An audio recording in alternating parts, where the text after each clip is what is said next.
Buenos días. Ok, vamos a continuar entonces. El otro de los problemas que vamos a tener es la desnutrición calórico-proteínica, que comúnmente puede estar asociado a los problemas de anorexia nerviosa, bulimia, a este síndrome conocido como Kwashiorkor o marasmo. En este caso, el término Kwashiorkor es de la lengua gana, que significa afectación del niño que deja de amamantar, que es comúnmente donde se presenta este problema. Entonces, algunas de las características importantes que se dan entre estos diferentes problemas, pues por una parte, la deficiencia primaria que va a causar este problema. La inanición, la anorexia y el marasmo son problemas por deficiencias de tipo calórico. Sin embargo, el Kwashiorkor es una deficiencia de tipo proteico. Esto va a estar asociado a otras características que se van a ir dando, como tal vamos a ver. La edad en que se pueden presentar, comúnmente la inanición que es cualquier edad, la anorexia de los 10 a los 30 años, el Kwashiorkor comúnmente se va a dar al momento del destete, cuando a los niños precisamente pues no se les da, ¿verdad? Ya la leche materna, y en el caso del marasmo pues se va a dar comúnmente a los niños. En el caso de la edad, comúnmente el caso de la anorexia nerviosa es donde tenemos la mayor incidencia, sin embargo también se llega a presentar en hombres. Ahora, esto hace también que esa deficiencia de proteína, que comúnmente la utilizamos para sintetizar tejido muscular, para sintetizar proteínas que forman parte también de la albúmina sanguínea, y para sintetizar hormonas o en este caso sintetizar también proteínas o enzimas. Esto hace también que esa deficiencia haga que el retraso del crecimiento pues, sea más leve. Y en el caso del marasmo, pues también se puede dar de manera importante. En el caso también del agua corporal va a estar disminuida, sin embargo, en el caso de Kwashiorkor pudiera estar aumentada. Esto debido a que va asociado a un problema de edema que se va a presentar precisamente en esta deficiencia, y que esto trae como consecuencia la retención de líquidos, que haga que los niños se hayan como hinchado de su parte central de su vientre, y eso está asociado precisamente a esta retención de agua. Por otro lado, en la pérdida de peso comúnmente se va a dar en la mención, la anorexia y en el marasmo. En el caso de Kwashiorkor comúnmente puede ser leve o puede ser leve. De ahí que sus niveles de albúmina sérica comúnmente en los otros casos es normal, Kwashiorkor va a estar disminuida, así como también el caso de la hemoglobina. También por ahí, unado a ello, otra de las características es el hígado, que comúnmente los niños que presentan ese Kwashiorkor va a estar aumentado y tiene características de ser un hígado graso, a diferencia de las otras que van a presentar un hígado normal. Entonces, vamos a ver por ahí algunas imágenes que van a estar asociadas precisamente, desafortunadamente, cómo se llegan a presentar estas situaciones. En el caso de la anorexia, comúnmente esto es un problema que genera un rechazo a mantener el peso corporal en un valor mínimo, ¿verdad? Que comúnmente se da por el miedo que se tiene en poder ganar peso, y, una, y en este caso algo muy importante, una alteración de la percepción de la forma, del tamaño y el cuerpo de las personas, y que esto hace que estas personas que tienen este trastorno alimenticio puede ir acompañado por la amenorrea, que consiste en la pérdida de su ciclo biológico, ¿verdad? Que puede darse durante 3 ciclos menstruales. Y esto pues obviamente son problemas que tienen que ver precisamente que son personas que requieren de una atención tanto de un médico como de un psicólogo, un psiquiatra, que tengan que ayudar precisamente a ayudar a resolver parte de estos problemas. Y bueno, esta anorexia nerviosa nos dice que puede ser de dos tipos. que puede ser restrictiva o puede ser compulsiva purgativa. La restrictiva es la pérdida de peso a través de la dieta, que comúnmente se restringe el comer para no tener esa percepción de ganar peso. O en su caso, poder llevar a cabo ayunos prolongados o realizar un ejercicio intenso, que esto pues obviamente no va acompañado de episodios de atracones, que es común en el caso de la bulimia, y que en algunos casos pudiera ser el uso de purgas, que en el caso precisamente de la compulsiva o purgativa, ahí puede darse los episodios de atracones y purgas o ambos, donde las personas pueden tender a inducirse el vómito o el uso, en este caso, de laxantes o compuestos diuréticos, ¿verdad? Que se puede realizar al menos semanalmente. Entonces, el hecho de estarse provocando, en este caso el vómito, pues no es algo agradable, ya que obviamente va a estar afectando y sobre todo a lo largo del tiempo afectaciones de su tubo digestivo superior, donde precisamente va a haber un vaciamiento gástrico, que como ya mencionamos es un jugo rico en ácido que da condiciones de pH bajo, y esto puede dañar precisamente. A su vez, esas condiciones de pH o de acidez van a afectar también el esmalte de los dientes. Y lo más crítico en este caso es el inducir ese vómito, es generar un mayor esfuerzo en la cual obviamente también su corazón va a tener que trabajar, y esto aumenta la presión. Y ese aumento de presión, pues de otra manera pudiera desencadenar que pudiera romper algún vaso sanguíneo, poder generar un coágulo y generar alguna enfermedad, en este caso cerebral, que pudiera conducir a la muerte. Entonces, no es nada agradable el poder, obviamente, recurrir a esto. El uso de los laxantes, como ya hemos mencionado, pues esto trae como consecuencia la eliminación de nutrientes, entre ellos, pues obviamente, las vitaminas liposolubles también, y por lo tanto, vamos a tener esta deficiencia en un momento dado. Y bueno, comúnmente todos estos problemas están asociados, entre otros factores biológicos, psicológicos o aspectos sociales, donde precisamente la parte más fundamental es la atención precisamente a ese aspecto psicológico. Factores desencadenantes o generales que pudieran estar asociados precisamente a ello, pues los antecedentes familiares que pudiera darse, o incluso la propia persona que en un momento dado pudiera presentar algún grado de obesidad, o precisamente el tener progenitores este problema.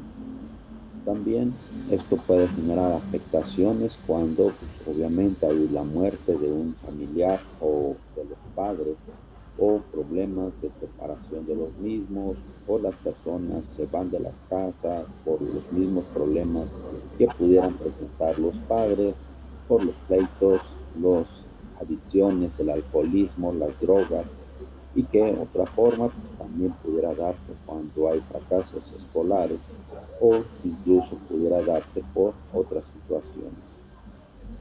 Entonces, esta es una situación que pone obviamente en riesgo la vida de las personas y por lo tanto requiere una atención multidisciplinaria. En el caso de la bulimia, dependiendo del término que uno pudiera ver en cuanto a su traducción, es que proviene del término bous, que es buey, y limos, hambre, que se traduce como comer como un buey o bien comer sin hambre. Entonces, comúnmente este problema es de incapacidad de poder dominar impulsos que nos llevan a comer, y que esto pudiera conducir a sentimientos de culpa y vergüenza por ingerir alimentos, que puede llevar a ayunos o usar purgativos o provocarse los vómitos. De ahí que vamos a ver ahorita los dos tipos de bulimia que se pudieran presentar. Y que estas personas en un momento dado pudieran recurrir o tener episodios, ¿verdad?, de 15 atracones y vómitos por semana, ¿sí? Y que obviamente pues, esto conduce a consumir alimentos alimentos altamente energéticos que comúnmente van con alto contenido de grasa o azúcares que comúnmente se pudiera dar. Esta bulimia puede ser purgativa o puede ser no purgativa. Entonces, esa provocación del vómito o uso de laxantes, diuréticos o incluso enemas, que pues, tampoco es nada agradable, ¿verdad? Es como antes nos decían, no te comes esto, te doy una lavativa, ¿no? Es algo parecido a ponerte un lavado, ¿no? Entonces, pues no es nada agradable usar esos enemas, ¿no? La no purgativa, en este caso, el paciente utiliza otras técnicas como el ayuno o el ejercicio. Y en el caso pues, del ayuno prolongado, pues tampoco es nada adecuado, ya que obviamente pues, esto nos va a generar problemas de que se generen úlceras gástricas que a la larga pues ya sabemos que puede conducir a otros problemas más graves. Y bueno, aquí tenemos desafortunadamente cómo estos niños que presentan este problema de Kwashiorkor por carencia de proteínas, que por ahí también se le conoce como un síndrome pluricarencial. Entonces, esto hace que estos niños puedan tener medidas antropométricas dentro de sus límites normales, aunque pudiera haber un leve retraso en su crecimiento. Sin embargo, la principal causa de estas proteínas pues va a tener que estos niños sus niveles séricos de proteínas, como ya lo vimos en el caso de la albúmina, pues van a estar disminuidos. Entonces, al no tener un aporte suficiente de proteínas, sabemos que los sistemas inmunológicos, que son las inmunoglobulinas, pues son de naturaleza proteica. Esto hace entonces que hay un sistema inmune muy deficiente que hace que estos niños sean susceptibles, obviamente, a enfermedades y por lo tanto parte de sus recuentos de linfocitos, como las defensas, que pueden estar bajos. Entonces, ahí vemos cómo se pudiera manifestar parte de ese edema que es característico de ellos, ¿sí? Donde, en este caso, pues se ve la piel ya muy hinchada, que es precisamente por esa retención de líquidos y que pudiera estar acompañado a otro tipo de deficiencias que tienen que ver pues, en relación al uso de estas proteínas. En cuanto al marasmo, comentamos que su principal deficiencia es de tipo calórico y que de manera particular, en este caso, estos niños presentan una pérdida, ¿verdad?, de peso y hay una disminución entre ellos de la grasa subcutánea que precisamente hace que estos niños propiamente tengan piel pegado al hueso. Entonces, esa es parte de la característica que se da. Ellos no presentan deficiencia de proteínas, son sus niveles normales, pero sin embargo, pues estas son parte de las situaciones que se llega a presentar en este tipo de niños, que obviamente, desafortunadamente, es muy característico en países, ¿verdad? Como países africanos, donde comúnmente se da este tipo de situaciones, o cuando las poblaciones migran a otros lugares por problemas de guerras, etcétera, o por la misma situación. Entonces, eso es lo que se llega a presentar comúnmente por esas deficiencias, ¿sí? Ahora bien, vamos a pasar a otro tema en relación precisamente cómo pudiera llevarse a cabo esa evaluación del estado nutricional. Entonces, por ahí nos hablan que podemos tener métodos directos, indirectos o ecológicos. Los métodos directos comúnmente van a estar asociados a aquellos que comúnmente se lleva a cabo a través de la clínica. Obviamente, si ustedes han ido a solicitar un certificado médico, pues comúnmente lo que hacen es cuando van a una consulta, los van a pesar, los van a medir, les toman sus signos vitales. Y también, pues el médico les manda a hacer algunos estudios de química sanguínea, biometría hemática, análisis de excremento, análisis de orina, y con base a ello, pues el médico, ¿verdad?, toma un diagnóstico de acuerdo a tu peso, a tu talla, te puede decir que tienes bajo peso, puedes tener un sobrepeso, pudieras tener diferentes grados de obesidad. O pudiera ser que tus niveles de hemoglobina también pudieran estar bajos y por lo tanto pudieras presentar anemia y pues de acuerdo a ello el médico te va a recetar pues tu sulfato ferroso o fumarato ferroso, ¿no?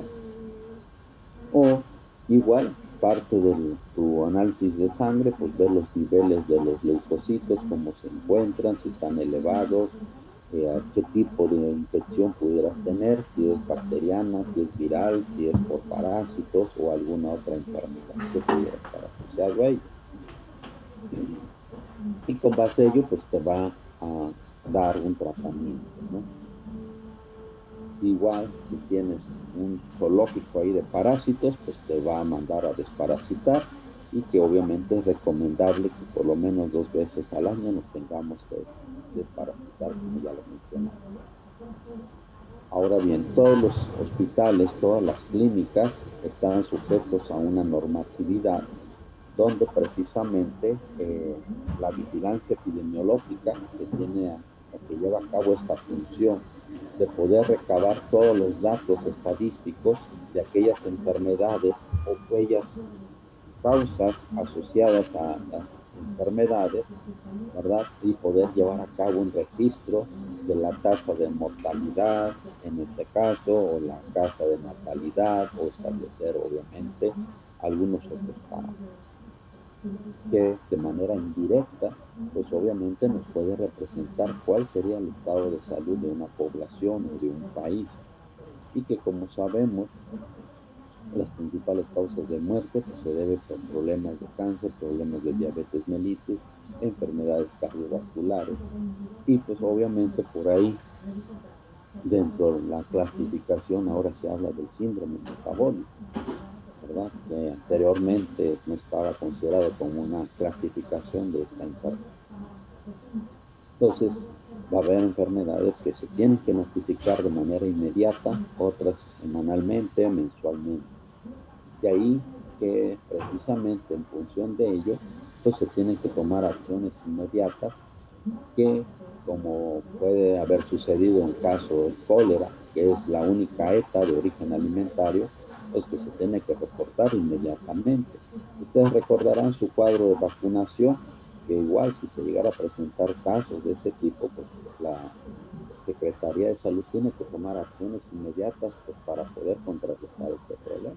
Así como surgió ahorita con el caso también de esta pandemia, pues también se tiene que tomar acciones inmediatas, pues para evitar precisamente los problemas y las secuencias que se están dando.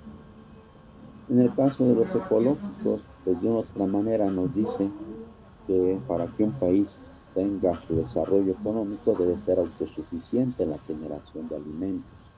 Si tú tienes esa capacidad de producir alimentos y hay esa capacidad para que las personas tengan una seguridad alimentaria, pues de otra manera, pues indirectamente pudiéramos tener que esa población no debería padecer, en este caso, de un estado nutricional.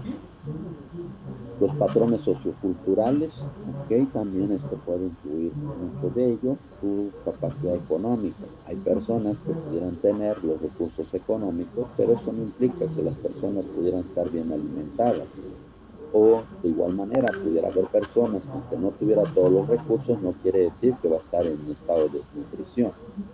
Entonces, pues obviamente parte de las tendencias, parte de nuestros hábitos alimenticios, pues eso va a conducir a que pudiéramos tener un problema de un estado nutricional no conveniente. Y por lo tanto, sabemos que precisamente parte de este problema que nosotros tenemos, ¿verdad? Sobrepeso y obesidad, pues está asociado, entre otras cosas, pues al sedentarismo, a la falta de actividad física, que van a estar obviamente de la mano, el no consumir una dieta rica en fibra, o al contrario, una dieta rica en grasa saturada, ¿verdad? Carnes rojas, y que obviamente pues todo esto va a estar asociado a enfermedades, como ya hemos mencionado. Entonces, de manera particular vemos que este estado nutricional que se pudiera presentar ya sea en forma individual o a nivel poblacional, pues de una otra manera pues nos dice que va a depender por una parte de esa alimentación diaria. Esa alimentación diaria pues va a estar asociado a los hábitos alimenticios y a la disponibilidad alimentaria, que por ahí precisamente nos hablan que esa seguridad alimentaria, que es completamente diferente a la inocuidad alimentaria, aunque por ahí, por los términos, lo manejan de manera sinónima.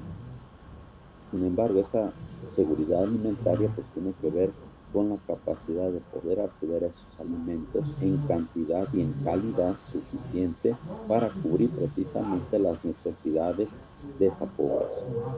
Entonces, si nosotros tenemos esa disponibilidad de alimentos, no deberíamos de tener problemas para poder cubrir parte de esos requerimientos. Sin embargo, el poner esa disponibilidad de alimentos, pues también va a estar asociado a nuestros hábitos alimentarios. De ahí que comúnmente con estas tendencias que se tienen en la actualidad, donde te ofrecen comida rápida, porque no tienes tiempo para desayunar, para comer, y sales del metro y lo primero que te topas es con el champurrado, con los tamales, la torta de tamal, ¿verdad? O en las escuelas, pues no te da tiempo y que la torta y la torta. Entonces, sí, comúnmente nos dan esa facilidad que todos nos lo llevan a nuestra casa, pides pizza por teléfono, Kentucky por teléfono, ¿verdad? El sushi por teléfono y todo, obviamente, eso nos va generando un estado de hacer un hábito, ¿sí? Y por otra parte, estos hábitos pues, van a tener en relación a los aspectos geográficos, culturales, biológicos, sociales o a la educación. Entonces, obviamente sabemos que cada vez la mujer incursiona más en el campo laboral, sabemos que hay un gran índice de mujeres que son madres solteras y que obviamente pues no nos da tiempo para atender a su hijo, darle desayunar, lo tiene que llevar a la escuela y por lo tanto, ¿cuál es lo que va a originar que al niño pues no le da el desayuno y le puedes dar dinero y qué hace el niño? Pues ya sabemos, ¿no? Que por eso de ahí que se eliminaron en las escuelas los llamados alimentos chatarra, ¿verdad? Dice que para contrarrestar parte de este problema. Sin embargo, pues sabemos que parte de ello, que los niños ni duermen bien, obviamente no van a poner atención en la escuela, por eso es que México dice, ¿por qué salimos bajos? Pues, ¿cuál es nuestra triste realidad? ¿Dónde viven las personas que viven en el Estado de México? Tienen que trasladarse 2 horas de ida, 2 horas de venida. El niño, pues lo levantan a las 4 de la mañana, no duerme, pues menos desayuna, pues ¿cómo va a poner atención, no? Y entonces, nosotros como padres, ¿qué podemos darle a nuestros hijos? Lo clásico, dicen, pues el sándwich de la oblea de jamón. Y pues, obviamente, si nosotros pudiéramos implementarle un desayuno, que le pones un huevo cocido, que le haces una ensalada de pollo, ¿verdad? Que le preparas un agua fresca, ¿sí? O le das una fruta, ¿verdad? Una manzana, un plátano, pues obviamente eso va a generar, pues que el niño pues vaya generando esos hábitos, ¿no? Entonces, igual como adultos, aunque tengamos esa capacidad, aunque tengas una formación, pues eso no nos quita por nuestra cultura, ¿no? Nuestra idiosincrasia. Y sobre todo por nuestra cultura gastronómica que tenemos, que es rica en grasa. En cuanto a la disponibilidad alimentaria, pues obviamente va a depender de la oferta y la demanda. Sabemos que como país, pues somos un país con más de 130 millones de habitantes, bueno, desafortunadamente con todos estos decesos que se han dado, pero sin embargo, esa población necesita comer. Ese país tiene la responsabilidad de poder dar el acceso a estos alimentos. Y así lo marca el artículo cuarto de la Constitución Política, que toda la población debe tener acceso a una alimentación. Entonces, si no tienes esa capacidad de producir alimentos, pues tienes que importarlos. De ahí precisamente que uno de los aspectos importantes es la generación de alimentos. Y ya lo hemos visto y por ahí necesita uno, vamos a ampliar más esta información. Y eso depende obviamente de la zona geográfica. ¿Dónde se encuentran los principales centros de producción de alimentos? Esos alimentos tienen que ser trasladados a los principales centros de distribución o abasto, como la Ciudad de México, el Estado de México, Monterrey, Guadalajara. De ahí entonces que esto, pues de una otra manera, va a representar gastos. Esto hace que también la vida útil de los alimentos pudiera reducirse sustancialmente. De ahí de la importancia de requerir de vías de comunicación rápidas como autopistas y sobre todo en cuanto a la producción de alimentos, pues sabemos que hay alimentos de temporada, hay alimentos que requieren riego y si no tenemos agua disponible para generar alimentos y sobre todo tierras disponibles para el cultivo de alimentos, pues no vamos a poder cubrir esa necesidad. Y obviamente va a haber otros factores que tú requieres insumos, fertilizantes, sustancias para controlar y todo eso va incrementando costos. Por lo tanto, los costos de producción pues van a ser o van a tener un impacto en el poder adquisitivo de las personas. Y tampoco hay fuentes de empleo, pues tampoco la gente va a poder, en este caso, tener ese ingreso y esa capacidad para poder acceder a ellos. Esto implica entonces que se tienen que implementar políticas alimentarias que obviamente esto ha generado que el sector primario donde se generan los alimentos es un sector de alto riesgo debido a que si no hay agua no se dan los cultivos y si llueve de más se echan a perder los cultivos. Lo mismo puede suceder con el ganado. Entonces, ¿cuántos miles de cabezas se mueren en cada temporada por falta de agua o por el exceso de agua? De ahí que precisamente el agricultor o el ganadero pues asumía todo el riesgo y obviamente perdía sus patrimonios. De ahí que entonces se tenía que establecer políticas para generar, ¿verdad? Que el gobierno tendría que absorber parte de ese gasto, ¿verdad? Y por otra parte, los precios de garantía que sean adecuados para que la gente se incentive y que vea que es redituable producir estos alimentos. Si ven que no es redituable, pues la gente abandona el campo y se va o migra a Estados Unidos porque pues obviamente allá tienen mayor posibilidad de poder adquirir. Entonces, todo eso también, quitar impuestos de aquellas tecnologías, ¿verdad?, que se requiere para la producción de alimentos. Entonces, quitas impuestos, esos aranceles, pues disminuyes costos de producción. Igual se sabe que esa deficiencia de agua que se da en cada temporada, pues el gobierno tuvo que implementar, invertir en construcción de presas. ¿Para qué? Para poder retener el agua y poderla utilizar y racionarla de acuerdo a las necesidades para el cultivo, para la industria, para obviamente uso o consumo humano. De ahí entonces que el campo fue olvidado por muchos años y al contrario, el gobierno donde más invirtió fue al turismo. Entonces, eso pues vino como consecuencia que los agricultores se fueron desincentivando, no producir alimentos, obviamente las condiciones de riego no eran adecuadas, hay una erosión de las tierras y hacen las tierras infértiles. Y de ahí que precisamente vemos que nuestro país altamente dependiente de Estados Unidos, que es nuestro principal socio comercial, y por lo tanto estamos dependiendo y con las nuevas tendencias en cuanto al uso de los cereales o las oleaginosas que pudieran ser destinados ya sea para producir almidón, para producir etanol, esto va a traer como consecuencia que los costos de las materias primas se incrementen y que comúnmente pues nosotros los vamos a necesitar para la alimentación humana. En el caso de los requerimientos, pues ya mencionamos, cada individuo requiere ciertos requerimientos y que eso de otra manera va a estar asociado también a un estado de salud, que de igual manera, si en esa comunidad no tenemos un servicio médico donde pudiera precisamente tener, entre otras funciones, pues la atención médica de las personas, poder contribuir en cierta manera a la educación y si no se cuentan con los saneamientos básicos, de nada nos sirve. Hemos oído por ahí que hay poblaciones en extrema pobreza donde se les pudieran aportar algunas preparaciones alimentarias para contrarrestar estos problemas. Sin embargo, ¿qué pasa si en esa comunidad no tienes agua potable? Pues ¿Y qué pasa si no tienes los saneamientos básicos, donde hay defecación al aire libre, etcétera?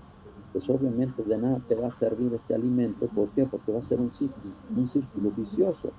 De ahí que tú tienes que parasitar a estas personas para que pues, obviamente no tengan esa competencia nutrimental y por lo tanto no afecte también el estado nutricional de las personas. Y si no tienes agua potable, pues obviamente, ¿qué te va a generar?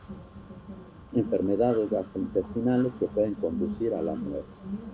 Y pues, obviamente fomentar en su caso pues, la construcción de letrinas pues, para evitar esa contaminación ambiental, porque se vuelve nuevamente el círculo vicioso.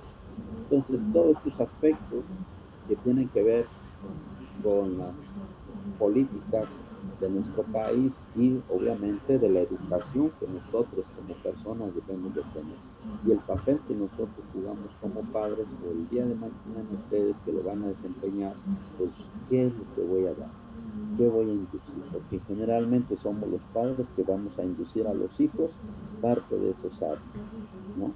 Entonces se van heredando esas situaciones. De ahí que es importante pues poder en un momento dado ir generando esos hábitos. ¿Vamos bien hasta aquí? Profe, Sí, profe. Y bueno, parte de esta evaluación nutricional, ¿cómo la podemos determinar? Podemos llevar a cabo a través de una historia nutricional por estudios de antropometría, que son mediciones de las partes de nuestro cuerpo, llevar a cabo parámetros bioquímicos u otros estudios. Entonces, comúnmente, retomando el caso de los médicos, como ya los habíamos mencionado, pues parte de ello tiene que ver también con algunos de los cambios que tú puedas tener en relación a tu historia nutricional. Y obviamente, aparte de tus estudios bioquímicos o clínicos, también te pueden mandar a hacer otros estudios para poder corroborar algunas enfermedades que pudiera sospechar el médico que pudiera presentar esa persona. En cuanto a esta historia nutricional, pues de otra manera vamos a ver aquellos factores que pudieran estar asociados, como es el peso. Ese peso que comúnmente pues, nosotros pudiéramos manejar, ¿verdad? De forma usual y que en un momento dado, bajo ciertas circunstancias, una persona pudiera sufrir pérdidas de peso muy drásticas, muy sustanciales en poco tiempo, pues eso pudiera estar asociado precisamente a algún problema de enfermedad. De ahí que, de otra manera, esos cambios de peso pudieran inducir que esa persona tiene problemas de diabetes que no lo sabe, o tiene problemas de SIDA, tiene problemas de cáncer, ¿verdad? Que pudieran estar asociados a esas pérdidas repentinas de peso. Otra parte en relación a los cambios de ingesta o el apetito, que ya mencionamos, puede estar asociado a diferentes factores, ¿verdad? Obviamente el estado de ánimo de las personas, la depresión que muchas veces pudieran las personas desconocer que se encuentra en un estado depresivo, obviamente la presencia de náuseas o vómitos que pudiera estar asociado a múltiples causas, como ya sabemos, tenemos las setas que comúnmente van a ir acompañadas de náuseas, vómitos, dolor abdominal, diarreas en su caso, fiebre, o puede ser por sustancias químicas también, o el uso también de algunas quimioterapias que pueden producir esos vómitos, o algunas otras.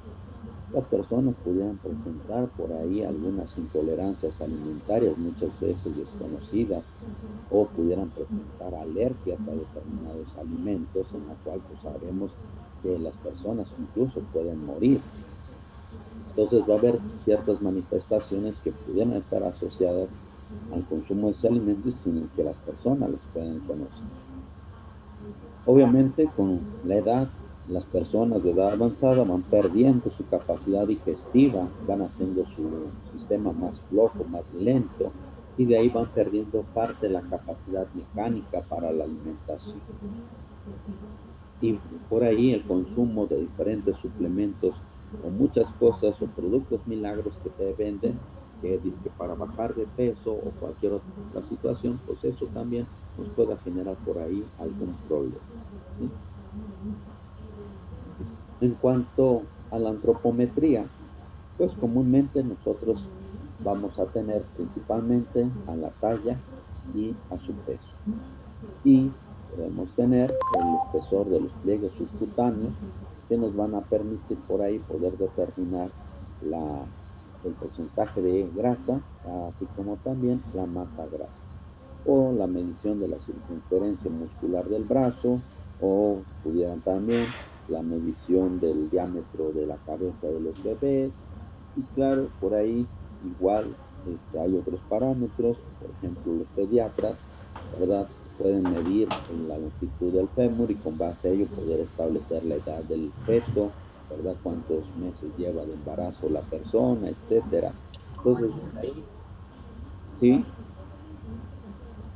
desde ahí pues ya van haciéndose estas mediciones, ¿ok?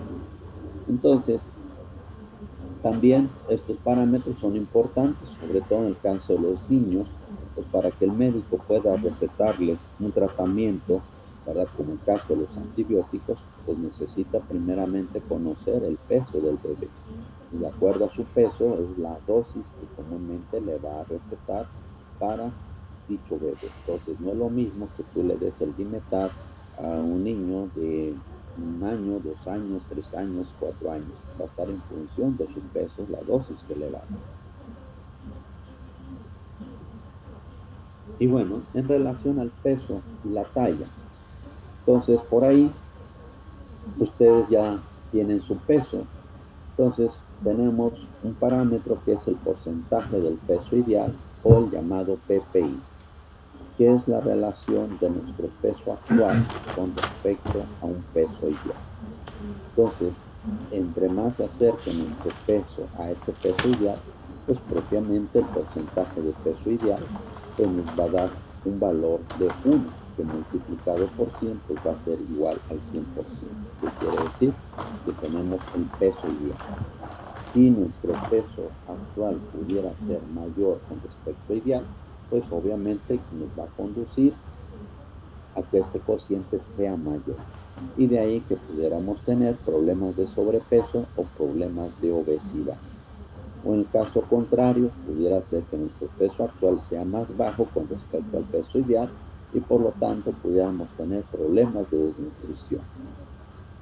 Y otro parámetro, como ya mencionamos, el peso actual, que sería la relación del peso actual que maneja la persona con respecto al peso que usualmente maneja esa persona, y que esa variación repentina que nos puede dar pudiera estar asociado a un problema de una enfermedad, ¿sí? Entonces lo que ustedes van a hacer propiamente es determinar su porcentaje de peso ideal. Entonces vamos a ver cómo pueden determinar ustedes su peso ideal. Existen algunas fórmulas que se han establecido, entre otras, para diferentes grupos poblacionales. Y bueno, tenemos primeramente la fórmula de Lorenz. Entonces, en este caso, con base a su talla, ¿verdad? En centímetros, le van a restar 150 y esa diferencia lo multiplican por 0.75 y le suman 50.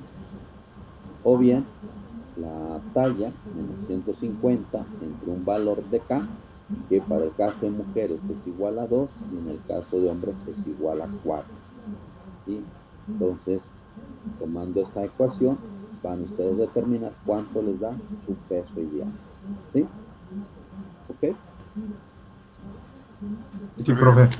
Ahora, tenemos la Metropolitan Life Assistant, en la cual igual tenemos aquí que van a utilizar su talla en centímetros, que es parecida a la ecuación, parte de la ecuación anterior, y en este caso van a considerar también su edad en años, lo multiplican, en este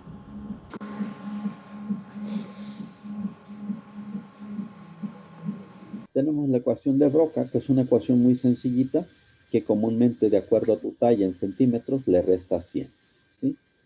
O tomando en consideración la variabilidad que se pudiera presentar en el caso del hombre de un 10% y en el caso de las mujeres un 15%, en este caso, si consideramos que esta persona pudiera medir, en este caso, 1,80 m, que serían 180 centímetros, tomando el caso de la variabilidad para el caso del hombre, sería entonces a 180 menos 100 más menos 180 menos 100 por punto 1, que sería el 10%.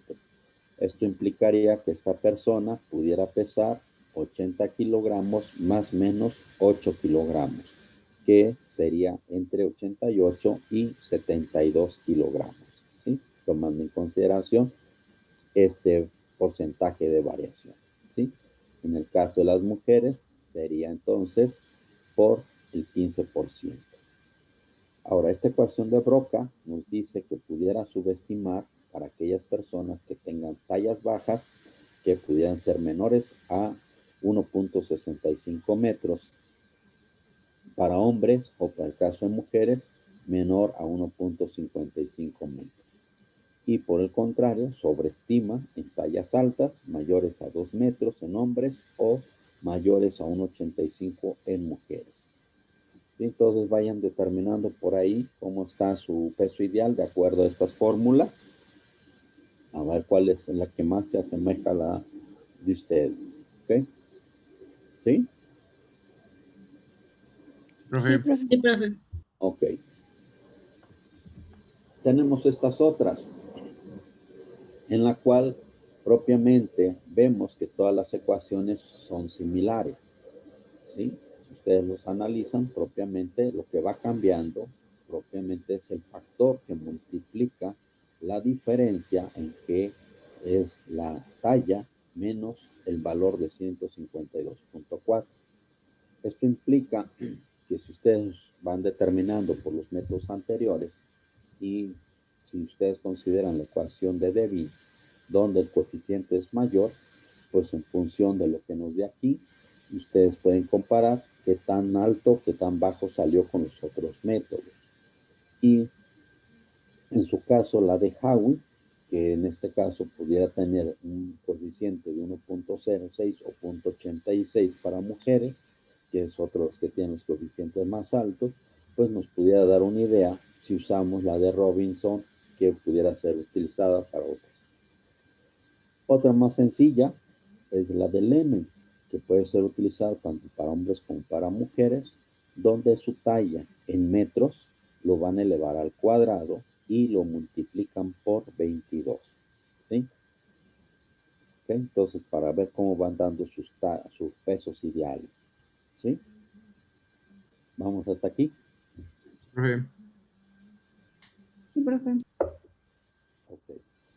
Ahora bien, tenemos estas tablas publicadas por la Organización Mundial de la Salud, donde de acuerdo a nuestra estatura, si son hombres o si son mujeres, pues sería el peso ideal. Entonces vamos a suponer que una persona mida, en este caso, 1.60, para el caso de hombres, aquí nos da un valor de 60.5 kilogramos y para mujeres de 56.2. ¿Sí? Okay, entonces vean más o menos en dónde se encuentran ustedes para ir corroborando sus datos que van determinando. ¿Sale? ¿Ya Sí, todo? profe. ¿Sí? Ok.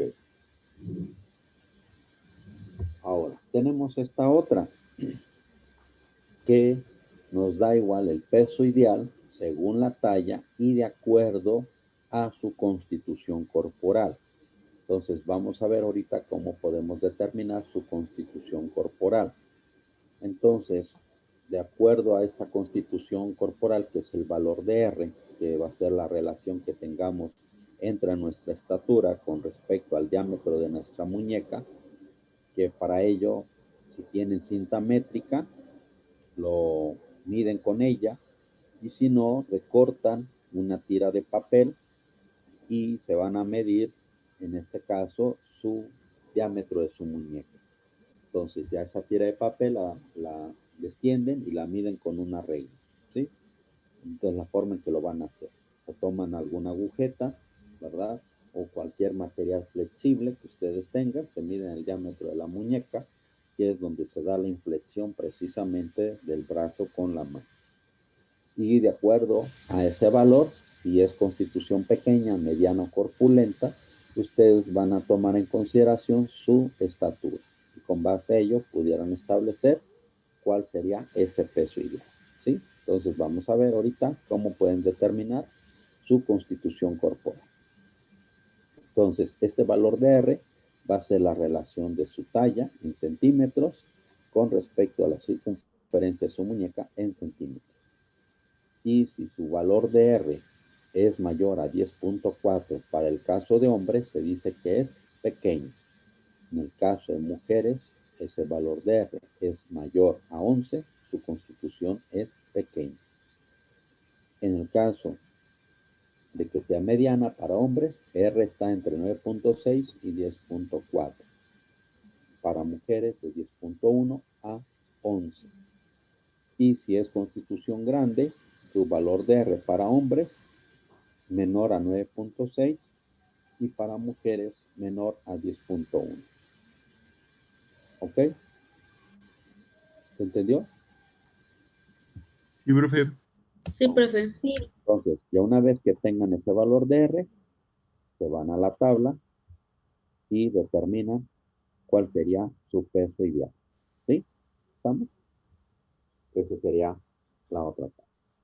Esta Profe. otra que tenemos aquí, igual nos va a dar de acuerdo a su talla, en este caso, en metros, y nos da un valor promedio y un intervalo. ¿Sí? Entonces, este valor promedio se da precisamente del intervalo para cada uno de estas tallas. Entonces, si una persona mide 1,70, ¿verdad? Nos dice por aquí que debe de pesar 63.5 kilogramos para hombres y para mujeres, en este caso sería de 60 kilogramos. ¿Sí? ¿Ok? ¿Estamos? Ahora bien, si este valor no coincide precisamente con los otros valores, No. podríamos Mira, por ahí alguien tiene activado el micrófono, ¿podría apagarlo, por favor? Bebé, ¿puedes apagar tu micrófono, bebé? Sí, cuídate mucho. Dale, chao. Ok, en caso de que no, pueden usar el límite inferior o pueden utilizar el límite superior. ¿Sí? Ok, entonces, y esta es otra de manera igual, ¿no? Entonces, podemos tener de nueva cuenta los intervalos de acuerdo precisamente a esta talla. ¿Sí? Ahora bien, una vez que ya tengan cuál sería su peso ideal, determinan su porcentaje de PPI, es decir, su peso entre el peso ideal que deberían de tener. Y el valor que les dé va a ser entonces los criterios que van a utilizar. Entonces, para aquellas personas que tengan un PPI mayor a 120%, quiere decir que esta persona tiene un problema de obesidad. Entonces, esa obesidad, que es obviamente un acúmulo anormal del contenido de grasa corporal, se traduce que una persona presenta obesidad cuando tiene un 20% o más superior a su peso ideal. Por lo tanto, de ahí que esta persona tenga 120%, porque si fuera ideal sería 100. Y la obesidad nos dice que es un 20% adicional a su peso ideal, por lo tanto sería 120. ¿Sí se entiende eso? No, no lo entendí, profe. Que la obesidad se traduce como aquellas personas que tengan un 20% o más de su peso ideal. ¿Sí? Ah, ya, ya. ¿Ok? Entonces, si tú tienes el peso ideal con respecto a tu peso, pues te va a dar 100. Entonces, un 20% a ese valor es 120. ¿Sí? Ahora sí. Y, por ejemplo, en ese intervalo de 100 a 120 sería que sobrepeso. Estamos considerando que hay una persona que puede presentar sobrepeso. Ujú. Y si tienes el valor de 100, pues obviamente tienes un peso normal. ¿Ok? Pero ¿qué pasa entonces si tu PPI es inferior a tu peso ideal?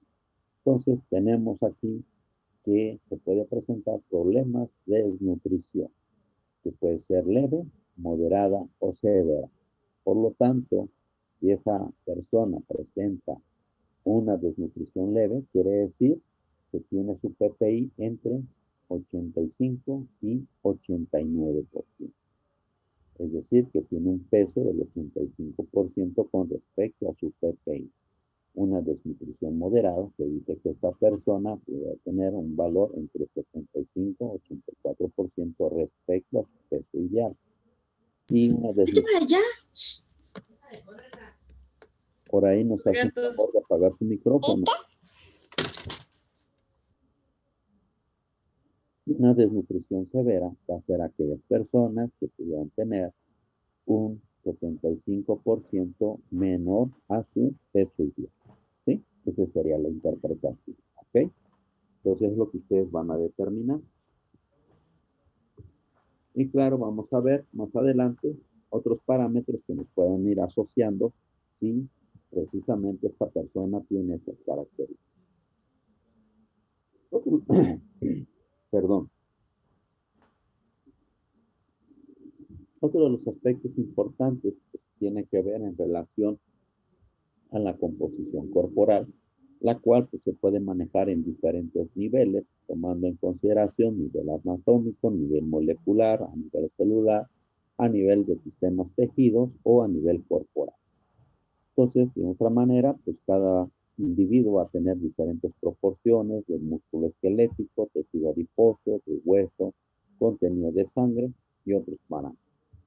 Entonces, obviamente, cada uno de estos componentes que puede formar parte de nuestro cuerpo, como por ahí ya habíamos hablado, Eric. Profe, ¿le puede regresar tantito a la anterior de lo de 5 niveles? ¿A la anterior esta? Ah, ok, gracias. Sí. Entonces, por ahí anteriormente habíamos visto una ecuación que utilizamos tomando en consideración la masa magra, ¿lo recuerda? Entonces, pues la masa magra, que en este caso es aquella que va a presentar un contenido de grasa muy bajo, pues sabemos que esta ya lleva a cabo la actividad muscular, ¿no? Los procesos de contracción muscular y la grasa no la lleva a cabo. Esto a su vez también sabemos que esa masa grasa, ese tejido muscular, ese tejido óseo, pues cada uno de ellos van a representar propiedades en cuanto a la densidad corporal que pudiera presentar una persona y que eso lo vamos a ver más adelante. Esa densidad corporal nos pudiera permitir también poder determinar el porcentaje de grasa que pudiera tener una persona. ¿Sí? Entonces de ahí pudiéramos tener estas diferentes ecuaciones que nos pueden permitir determinar el peso corporal tomando en consideración cada una de estas partes. Y como ya sabemos, nuestro cuerpo, el principal componente es agua. ¿Sí? Entonces, de otra manera, pues eso también va a influir en determinar parte de esta densidad corporal. El segundo de los aspectos va a ser la medición de los pliegues subcutáneos, en la cual nosotros podemos tener diferentes pliegues, como se muestran ahí en la imagen, y que de manera particular, comúnmente nosotros nada más medimos 4. Claro, en la actividad física, pues comúnmente pues, a los atletas también les pueden estar midiendo otros parámetros. Entonces, desafortunadamente, pues ahorita no lo podemos hacer. Entonces, comúnmente podemos utilizar el pliegue axial, abdominal, suprailiaco, pectoral, occipital, subescapular, del músculo, del bicipital o la pierna. Entonces, para ello utilizamos un instrumento que se conoce como el plicómetro o más clásicamente como el pellizcómetro, porque comúnmente para medir esos pliegues pues vamos a aplicar como un pellizco, ¿verdad? De tomar precisamente esa parte Y en la imagen vemos un aparatito que es un plicómetro que se puede adquirir en las tiendas donde venden equipo médico y podemos determinar cuál sería ese espesor de ese pliegue. ¿Ok? Entonces, esa medición de esos pliegues, las diferentes partes de nuestro cuerpo, se va a hacer tomando o sujetando con los dedos índice y pulgar de la mano izquierda a 1 centímetro al pliegue cutáneo separado del cuerpo. Y comúnmente poderlo mantener, ¿verdad? Firme por un tiempo de 15 segundos y poder medir. Y comúnmente poder hacer 2 mediciones para corroborar que propiamente tenemos la misma medición. Y bueno, en el caso de las personas que tengan edema, que son personas que retienen líquidos, que están hinchadas, pues no se les va a aplicar. O en el caso de las personas ya de edad avanzada, pues propiamente pues, tampoco. Existen diferentes plicómetros que obviamente pudieran tener ya un costo pues, alrededor de los 10,000 pesos por ahí, dependiendo si es americano, si es de tipo europeo. Entonces tenemos aquí diferentes plicómetros, el plicómetro Lenz, ¿verdad? Que es muy utilizado en América, o el Harpenten, que es utilizado en Europa. ¿Sí? Y claro, hay unos que son de plástico, más baratitos, que te pueden costar como 40 pesos, 50, 80 pesos. Y comúnmente nosotros utilizamos el de plástico, el de arriba, o este que es electrónico, que se compra una pila, así como para reloj, y simple y sencillamente lo pones en cero, llevas a cabo la medición, mantienes esa lectura y la puedes tomar ya sea en milímetros o en pulgadas. ¿Sí? Y lo apagas y ya. ¿Sí? Entonces, son los más baratitos que uno pudiera adquirir exactamente en esta. Y bueno, tomando en consideración el tipo o el número de pliegues o mediciones que se haga, pues nosotros pudiéramos utilizar diferentes ecuaciones que nos permita determinar el porcentaje de grasa. ¿Sí? Para eso nos va a servir parte de esta medida. Entonces existe esta ecuación que nos da el porcentaje de masa grasa para mujeres y para hombres, en la cual se toma en esta ecuación la suma de 6 pliegues y esa suma está dado en milímetros, perdón, que implica los tríceps, el escapular, suprailiaco, ¿verdad? El abdominal, muslo anterior y pierna. ¿Sí? Esto para jóvenes entre 18 y 30 años. Entonces, de manera particular, en el caso del pliegue suprailiaco, como nos indica, es por arriba del hueso o la cresta ilíaca, que comúnmente ustedes se pueden detectar, sobre todo las damas, cuando usan los pantalones a la cintura, se le ven precisamente estos huesos salientes. Esa es la cresta ilíaca. Y suprailiaco quiere decir por arriba precisamente esa cresta ilíaca. Entonces, la persona pues debe estar derecha, no debe estar tensa, ni estar tratando de oprimir el estómago, nada, debe estar relajada. Y es ahí donde le aplican el pellizco y llevan a cabo la medición. ¿Sí? Entonces, comúnmente nosotros utilizamos nada más 4 pliegues, que es en suprailiaco. Ahorita vamos a ver los otros. Aquí tenemos el caso del abdominal, donde nos dice dónde va a ser el punto de medición, tomando en consideración, ¿verdad? A nivel horizontal de 3 centímetros a la derecha o izquierda, o a 1 centímetro por debajo del punto medio del ombligo. Ahí es donde se va a llevar a cabo la medición. ¿Sí? Comúnmente eso nosotros no lo hacemos, el del muslo anterior tampoco lo llevamos a cabo. Ahí toman en consideración la distancia que existe entre el pliegue inguinal y el borde superior de la rótula, y en este caso el punto medio, ahí es donde se lleva a cabo la medición, tomando en consideración la inflexión de la pierna. ¿Sí? Si alguien practica algún deporte por ahí, quizás le han hecho esas mediciones. ¿Ok? Esta comúnmente no lo hacemos, esta tampoco, el caso de la pantorrilla, también donde nos indica dónde se pudiera llevar a cabo esta medición, esta tampoco nosotros la hacemos, ¿ok? La que sí hacemos es precisamente la que vamos a tener del bíceps y tríceps. Entonces, en este caso, tenemos nuestro codito, que es el ocranón, y la parte superior de nuestro hombro, que es el ocramón. Y lo que va a hacer la persona debe estar recta, relajada, y comúnmente puede utilizar una playera. En este caso, en la imagen aquí aparece la persona sin ropa. Ya saben que por razones no puede estar una persona ahí. Claro, en un equipo médico, pues sí, pudiera estar otra persona en otro.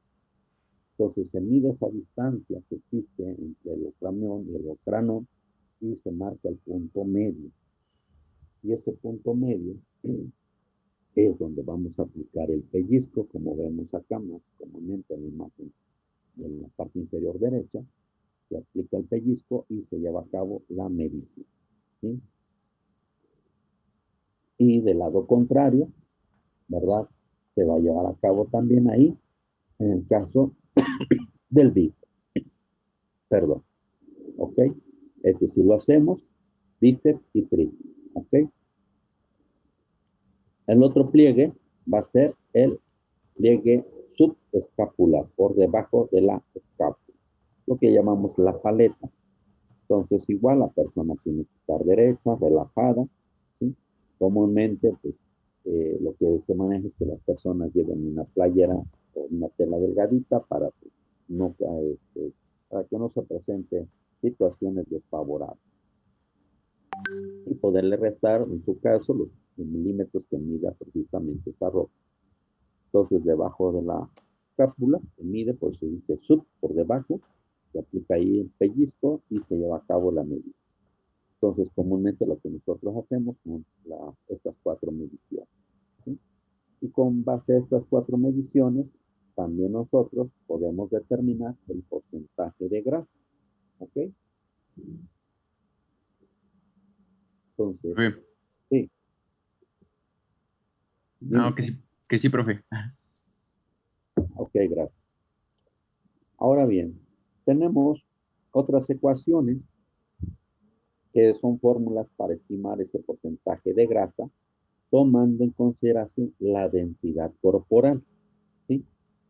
Entonces, por ahí tenemos la ecuación de Siri. Acuérdense de Siri, ¿verdad? Ustedes la consultan. Siri, dime qué es lo que me preguntó el maestro, ¿verdad? Es lo que hacen luego cuando les pregunta uno en su seminario. Siri, pues, ¿qué es esto?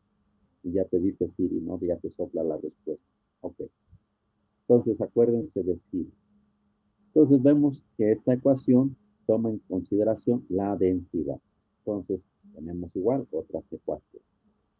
Entonces, obviamente esta densidad va a estar influenciada de acuerdo a los diferentes componentes que ya habíamos mencionado, y tomando en consideración pues, la densidad del hueso, la densidad de la masa magra, ¿verdad? Y esto hace entonces que pues, diferencias importantes, incluso por ahí han visto alguna película donde personas muy trabadas los mantienen luego en la piscina y les dice que la masa muscular no flota, ¿no? Y la grasa sí, ¿no? Entonces, por diferencia de densidades, ¿sí? Entonces, ahí también es muy importante que una persona pudiera aguantar más tiempo flotando que otra.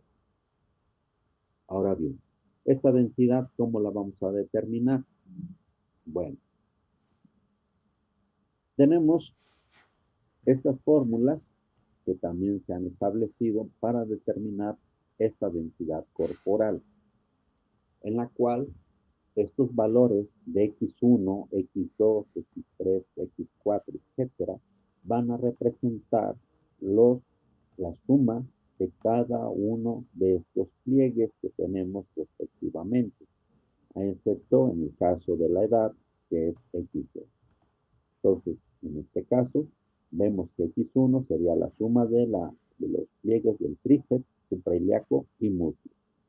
X2, la edad en años. X3, la suma de los tríceps, suprailíaco y abdominal. Y X4, la suma de los tríceps, abdominal, suprailíaco, músculo y pecho. y subescapular y mixartibial. ¿Ok? Lo mismo para el caso de los hombres, tomando en consideración el número de pliegues. ¿Sí? Entonces, ¿ok? Esto obviamente nosotros no lo hacemos. Hay otra ecuación que es la ecuación de Durenberg, que esta la podemos utilizar. Entonces, nos dice que el porcentaje de grasa es igual a 1.2 multiplicado por su IMC. Ya todo el mundo ya lo ha de haber hecho por ahí, ya sabe cuál es su IMC. ¿Sí? Y van a utilizar su edad en años, y en el caso del sexo, para mujeres vale 0 y para hombres vale 1. ¿Ok? Entonces, si ya tienen su MC, utilizan esta ecuación de Durenberg y pueden determinar cuál sería ese porcentaje de grasa. ¿Sí? ¿Ok? Sí, profe. Ahora bien, vamos a retomar ahora el caso de la ecuación de Siri como ejemplo para determinar el porcentaje de masa grasa. Entonces, esta densidad va a ser igual a la diferencia de estos factores, el valor de C menos M, multiplicado por el logaritmo de base 10 de la suma de los 4 pliegues, que es tríceps, bíceps, subescapular y suprailiac. ¿Sí? ¿Ok? Entonces, si nosotros tuviéramos la suma de estos tríceps, pues lo vamos a utilizar en esta ecuación. ¿Cómo podemos determinar entonces este valor de C y de M? Pues obviamente estos coeficientes, ¿verdad? Se da para cada grupo de edad y para de acuerdo al sexo. Entonces, vamos a suponer que ustedes se encuentran que los 20, creo suponer que ya todos están en 20. Y bueno, si no, para el caso de hombres, ¿sí? Si tienen una edad de 20 a 29 años, su valor de C es igual a 1.1631. Su valor de M es 0.0630. Si son mujeres, su valor de C es 1.1599. Si son, su valor de M de 0.0710. ¿Sí? Entonces vamos a ver un pequeño ejemplo. Tenemos un hombre de 26 años de edad. Tenemos las mediciones del bíceps, el tríceps, escapular y suprailiac. La suma de estos 4 pliegues nos da un valor de 28.7 milímetros. ¿Sí? Entonces, de acuerdo a este cuadro, los valores de C y valores de M para una persona masculina de 26 años, pues va a ser el valor de C de 1.1631 y el valor de M de 0.0632. Por lo tanto, aplicando la ecuación, para determinar la densidad corporal, ¿sí? Vamos a tener entonces que esta persona tendría una densidad corporal de 1.0709. ¿Sí? Y entonces, este valor lo vamos a sustituir en la ecuación. Y con eso pudiéramos determinar el porcentaje de masa grasa. ¿Se entendió?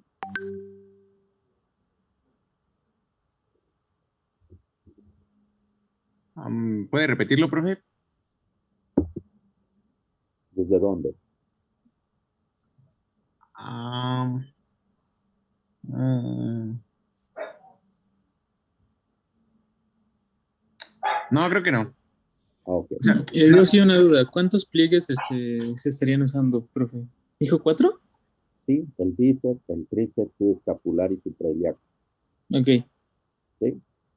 Ujú. ¿Sí? ¿Ya? Ok.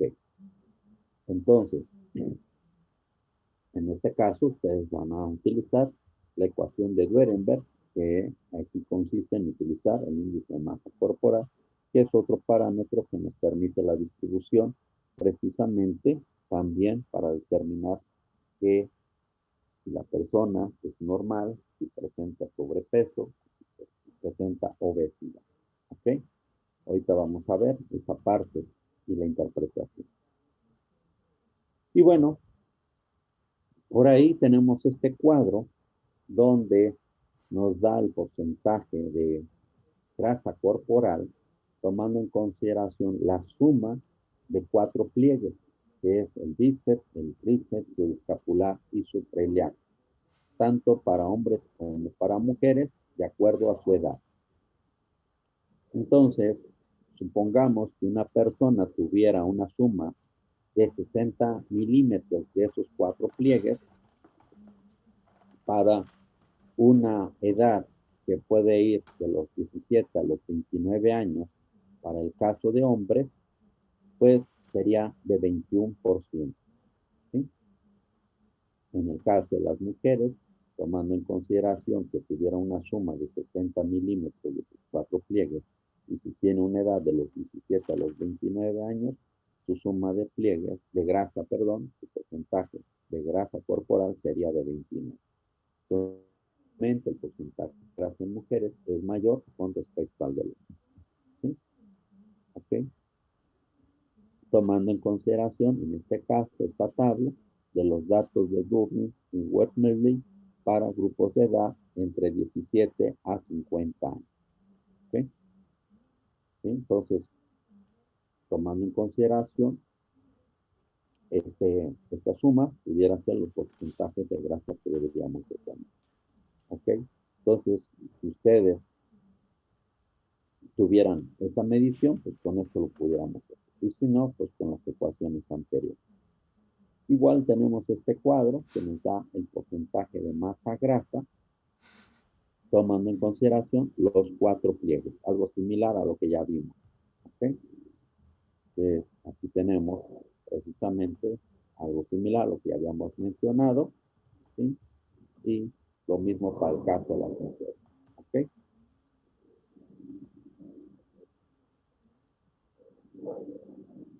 Sí, profe. Ahora bien, ¿recuerdan el aparatito de los pellizcómetros, el psicómetro? Entonces, estos aparatitos traen por ahí su cartita que precisamente nos indica, como vemos aquí, el porcentaje de grasa corporal. Entonces, tomando en consideración que esas mediciones son en milímetros, ¿ok? Entonces, como vemos aquí, nos da las diferentes zonas donde pudiéramos tener que la persona pudiera ser delgada, una persona que se encuentra en color verde sería ideal, y el color amarillo sería el valor promedio, y si se encuentra en rojo, pues obviamente tenemos ya un porcentaje superior. Entonces, dependiendo la edad, como vemos aquí, y dependiendo si son hombres o si son mujeres, van a utilizar la carta correspondiente. ¿Sí? La parte superior es para hombres, la inferior es para mujeres. Pues ya comentamos, para mujeres es mayor con respecto al del. Entonces, dependiendo del valor que tengamos, pues eso nos va a indicar si la persona se encuentra en cada uno. En el caso de que la medición de esos pliegues sea mayor a los valores de 0.36 milímetros, que es el límite que tengamos en la parte superior, nos indica que hay que adicionar 0.25% por cada milímetro, ¿verdad?, que se pueda dar. ¿Ok? Entonces, eso es lo que nos indica, digamos, la carta que viene para estos glicómenos. ¿Ok? Y bueno, aquí tenemos que sería ese porcentaje de grasa corporal que pudieran presentar. Entonces nos dice que el valor normal para varones pudiera ser entre 2 y 20%, y para mujeres de 20 a 30%. El límite para hombres sería de 21 a 25 y para mujeres de 31 a 31. Mayor a estos límites, se establece que la persona, en el caso de hombres, mayor a 25, sería precisamente obeso, y en el caso de las mujeres, 33%. Y en el caso de otras referencias de la Asociación Dietética Americana, algo parecido. En el caso de hombres se dice que es obeso, igual el mismo criterio, mayor a 25, Y para el caso de mujeres, mayor a 30. ¿Sí? Entonces, este sería otro parámetro que nos pudiera permitir poder corroborar parte de lo que sería nuestro porcentaje de PPI. ¿Sí? ¿Ok? Sí, Sí, profe. Ok. Y bueno, este es otro cuadro que nos dan de las guías de grasa corporal del Consejo Americano del Ejercicio, de la actividad física. Y bueno, aquí nos maneja que para una mujer que se considera obesa, mayor a 31%, en caso de hombres, maneja el mismo valor, mayor a 20%. Entonces, sabemos que la grasa, pues sí, es una fuente de energía importante, de ahí que pues, necesitamos tener cierta cantidad de grasa, ¿no? Y ya sabemos parte de las funciones que tiene este tejido adiposo. Entonces, una reserva energética, ¿verdad? Y ya en otros casos, una ventaja que pudiera que se pueda amortiguar los golpes, ya sea por algún accidente, ¿verdad? Que comúnmente llega a tener estallamiento de vísceras, o pues, cuando se dan algún otro golpe, ¿no? Entonces la grasa puede ayudar a amortiguar, pero pues por otra parte, pues no es tan saludable. Otro de los aspectos que pudiera hacerse es determinar el agua corporal total, como ya habíamos mencionado, donde se pudiera considerar, entre otras cosas, lo que es la materia libre de grasa multiplicado por un factor de 0.73, ¿no? Y la materia grasa, pues ya hemos visto que es la diferencia del peso menos la materia, en este caso, libre de grasa, ¿sí? Que sería en este caso la masa magra. ¿Sí? Materia libre de grasa es masa magra. ¿Ok? Entonces, con eso podemos determinar el agua corporal total. ¿Ok? ¿Sí se entiende esto? ¿Puede repetirlo, profe? Sí, la materia libre de grasa es la masa magra.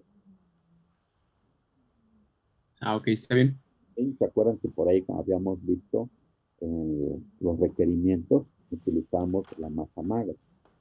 ¿Sí? Entonces, a un peso cualquiera que consideramos el 100%, le habíamos restado el contenido de grasa. El porcentaje de grasa, que era veintitantos por ciento de grasa que tenía la persona, la diferencia nos daba el porcentaje de masa magra, que multiplicado por el peso nos daba masa magra. ¿Sí? ¿Sí te acuerdas? Más o menos, profe. Ok. ¿Sí? Y bueno, esa masa corporal magra pues, va a estar considerado el peso de las vísceras, tejido muscular, tejido conectivo, ¿sí? Y la grasa corporal total, pues la grasa tanto intracelular del tejido adiposo. ¿Okay? Y bueno, aquí tenemos estos cuadros. También nos indica para el caso de mujeres, el caso de hombres, tomando en consideración su edad, el porcentaje de grasa corporal, el agua corporal.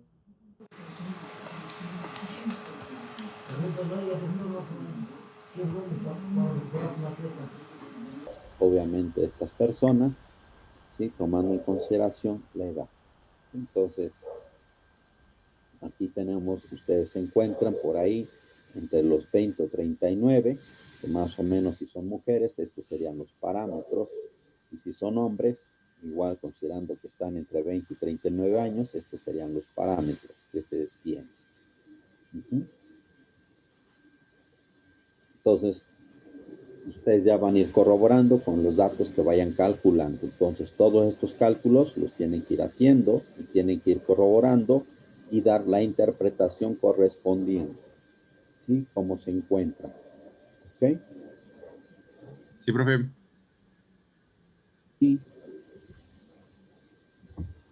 otra de las mediciones, la circunferencia muscular del brazo, que es donde se hace el punto medio que se tiene para el bíceps y el tríceps, pues en este caso se mide la circunferencia del mismo.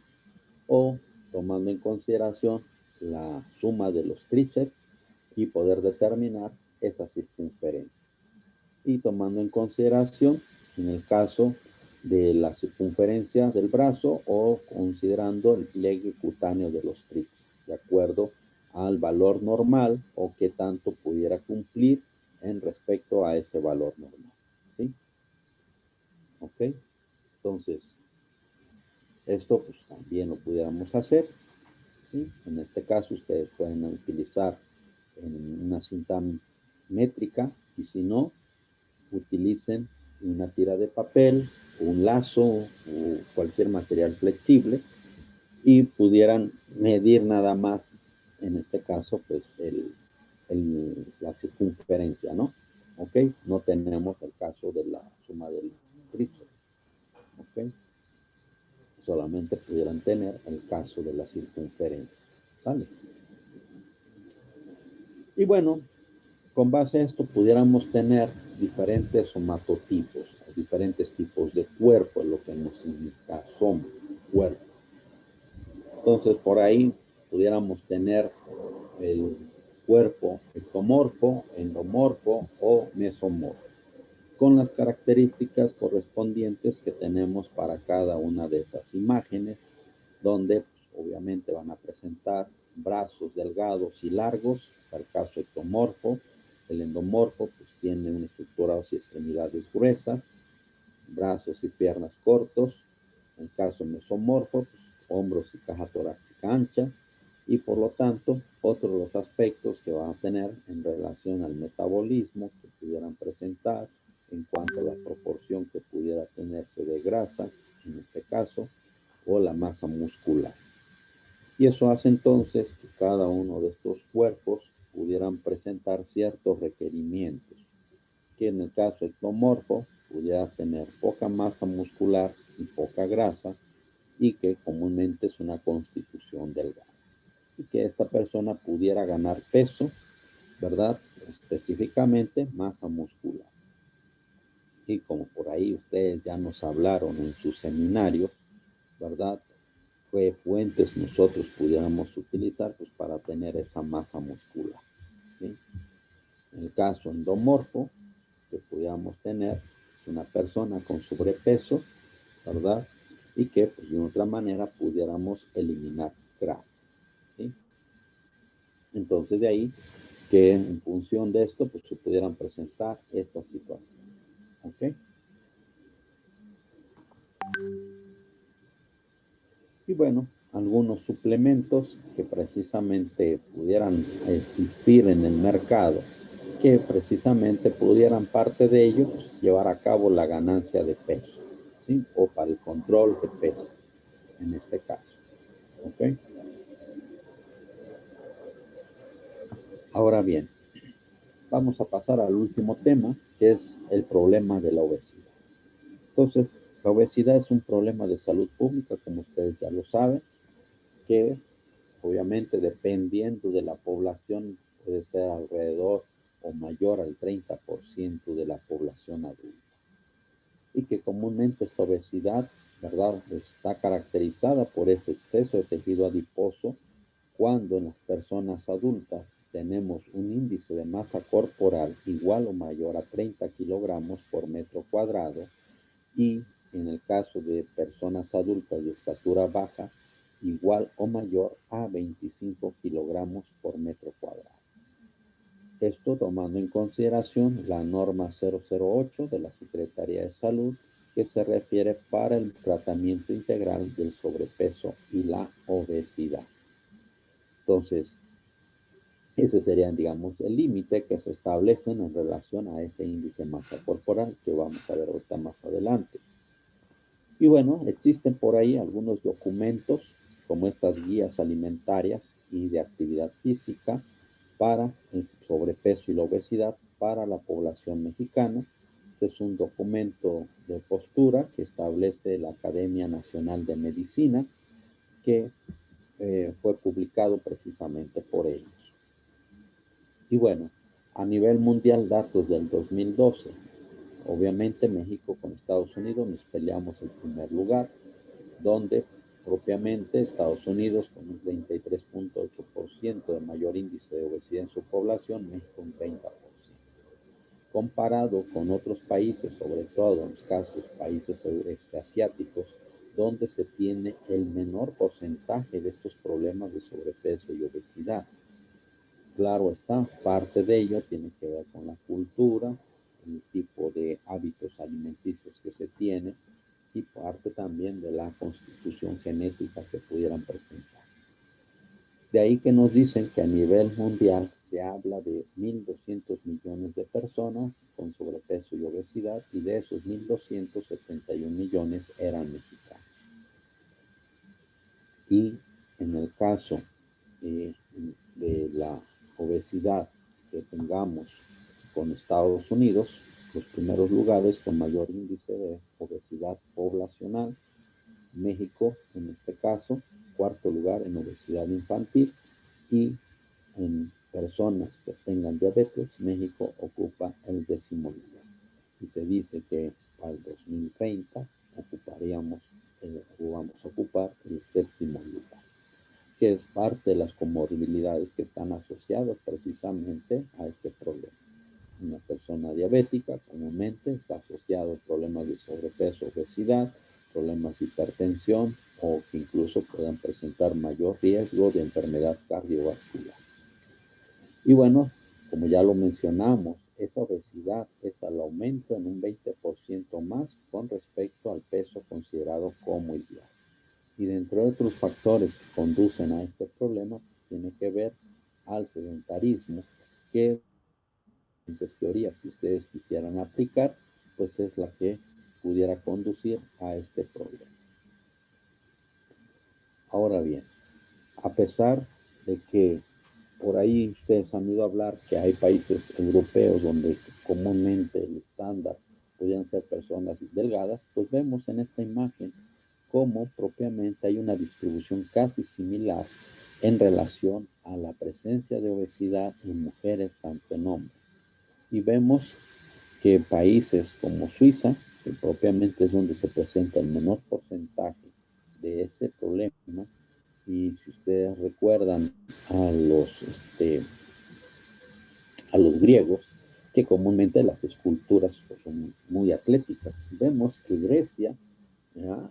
Presenta una alta incidencia de sobrepeso y obesidad, tomando en consideración, obviamente, un índice de masa corporal mayor a 30. ¿Sí? Entonces, también vemos eso.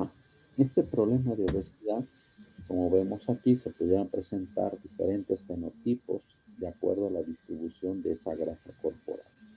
De ahí que comúnmente por las zonas donde se llega a acumular la grasa, tanto en hombres como en mujeres, nos dice que en el caso de los hombres es más de tipo abdominal y que se asemeja a un modelo androide tipo manzana, y en el caso de las mujeres de tipo, en este caso, mayor acumulación que se da en los glúteos, que se establece a un modelo ginoide tipo pera.